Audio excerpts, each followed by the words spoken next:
This is GoMath, lesson 2.7, and this lesson is on multiplying using partial products.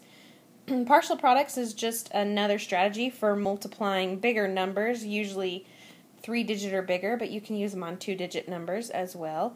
This is good for students who don't like to multiply the traditional way because they get mixed up in carrying the numbers, remembering when to add, remembering when to multiply, remembering to fill their empty spaces with zeros, and this just kind of helps work through all of those kinks. It's just another strategy to use. It's by no means the only way, but it's another way.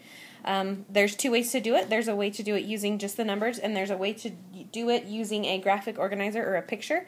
I'm going to show you how to do it using the graphic organizer first, and then I will show you how to do it with just the numbers. So say we're going to multiply 4 times 582. And I need to start by drawing a box to represent this multiplication problem. And I'm going to divide this box into 3 pieces. I'm going to divide it into hundreds, tens, and ones, because this number has hundreds, tens, and ones. The bigger number does. I need to have as many boxes in my rectangle as I do digits for the bigger number. I'm going to put the 4 out to the side because I'm multiplying 4 by this number right here. And then I need to write this number in expanded notation. So the 5 is worth 500. The 8 is worth 80. And the 2 is just worth 2. So 500 plus 80 plus 2 is the same as 582. So I first look at the first box, and I know that 4 times 5 is just 20. And my 500 has 2 zeros, so I'm going to add those 2 on there. So 4 times 500 is 2,000. I'm going to do the same thing for the tens place. 4 times 8 is 32, with 1 extra 0 because the 8 is really worth 80. So my answer is 320.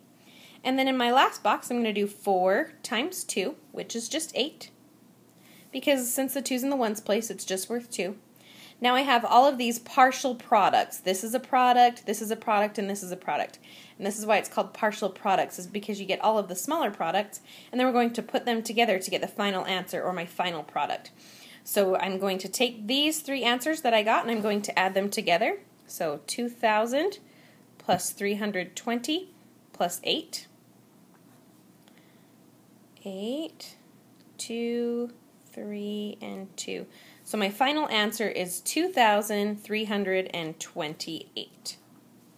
Let's do one more using the graphic organizer, and then we'll do it with just the numbers. So let's say I'm going to do 3 times 176. First I start by drawing the rectangle, and I need to divide it into 3 pieces because I have a 3-digit number right here. And I write the 3 on the side, the multiplication sign right here. 176 in expanded form is 100 plus 70 plus 6. So I start with my hundreds place. 3 times 100 is 300. 3 times 70. Well, I know that 3 times 7 is 21, so 3 times 70 must be 210 because of the 1 extra 0. And then 3 times 6 is 18. Now I just need to take these 3 numbers and I need to add them together. So I'm going to do 300 plus 210 plus 18. 8 plus 0 is 8. 1 plus 1 is 2, plus 0 is still 2. And then 3 plus 2 is 5. So my final answer is 528. And if you're not sure on your answers, we can check by estimating. I know that 176, if I look at the number in the tens place, it's going to round the number in the hundreds place up to 200. So 3 times 200 is just 600. So I look at my answer. 528 is pretty close to 600, so I think I got it right. Let's do partial products now without the graphic organizer. So I'm going to do, let's solve the problem 824 times 6. And if I see it written this way, for me it's easier to write it vertically, so I'm going to rewrite the problem. 824 times 6, like this. Now, it doesn't matter which way you do it in partial products. You can start with the hundreds place. You can start with the ones place. Since we were doing hundreds, tens, and ones up here, I'm going to continue that pattern doing hundreds, tens, and ones down here. But like I said, it doesn't matter. If you want to start with the ones and do the tens and the hundreds afterwards, you can do that. So I'm going to think 6 times 8. Well, I know 6 times 8 is 48, but this 8 is really worth 800. So my answer would have to be 4,800 or 4,800. I can also look at this and say 6 times 8 is 48. There are 2 spaces behind the 8, therefore I need to add 2 zeros on. That's just another way to think about it. 6 times 2 is 12 with 1 space after it, so I'm going to need 1 zero. I can also think of it that 6 times 2 is 12, but this 2 is really worth 20, so it has to be 120. And then 6 times 4 is just 24. Here are my 3 partial products, just like I had up here, these 3 right here. I'm just thinking of this part in my mind. I'm not rewriting that. And then I'm going to add these 3 up. I like this way because they're already lined up, so I don't have to rewrite them. 0 plus 4 is just 4.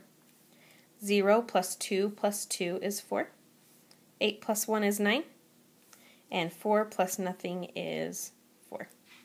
Okay, I'm going to do one more this way. Let's take it up to the thousands place.